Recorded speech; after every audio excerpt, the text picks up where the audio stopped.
Nelsonnal Wyzetta felé tartunk Pex utcán át. A szökevénynek nyomát se lássuk. Vétel. Vettel, 6-os egység.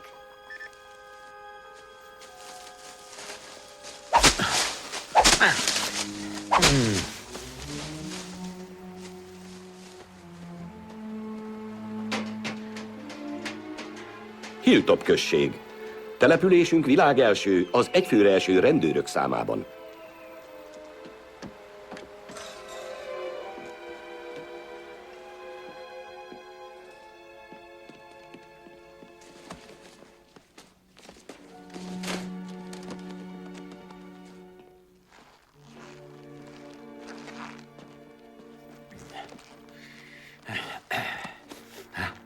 Minden rendben, uram?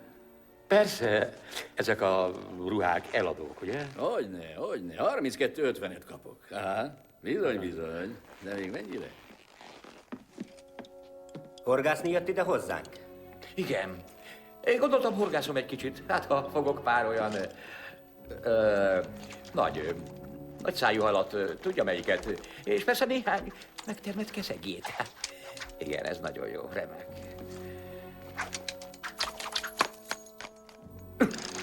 Te ismered? Nos, Roman, kijársz még horgászni az öbölbe?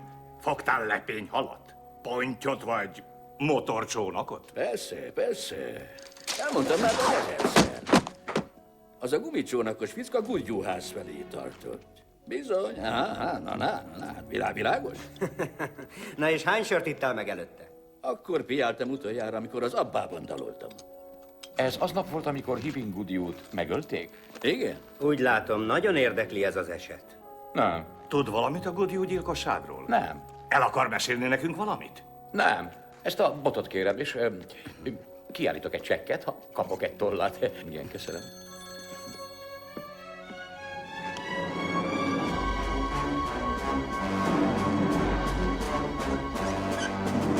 Persze. De még mennyire? Aha. Nem nagyon láttuk önt még errefelé, Mr. Basin Frog. A szúnyoglárvató partvidékén születtem, Rapalában.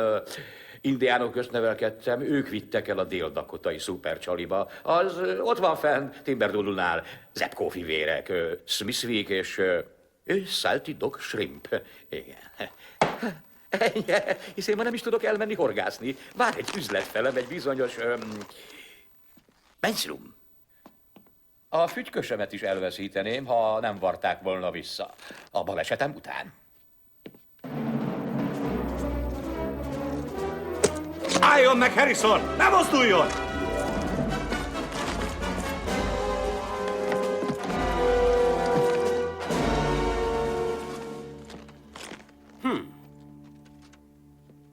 Nem nagyon láttuk önt még errefelé, Mr.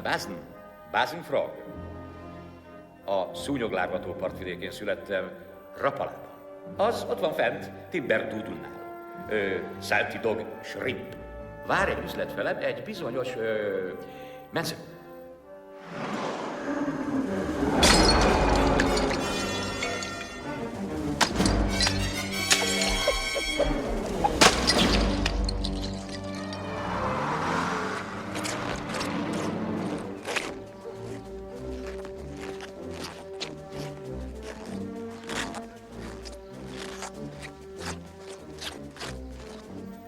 Vegytisztítás.